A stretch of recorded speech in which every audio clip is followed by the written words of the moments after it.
Is the Pac-12 championship. And as it should be, the Pac-12 championship is all about one thing. Who's going to the Rose Bowl?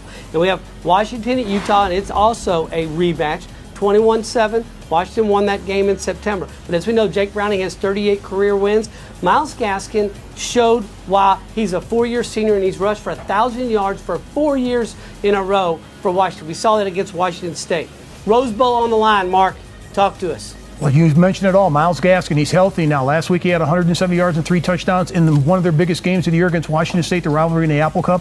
I think he runs the ball against Utah again. Utah's a very feisty team. They play solid defense. It's not going to be a really high-scoring game, but they're going to both put points in the 20s. I still like Jake Browning. Not a great season by him. He's thrown for 9 interceptions this year, but I like the quarterback position for Washington. It's more stable. I got Washington beating Utah Friday night, 27-21.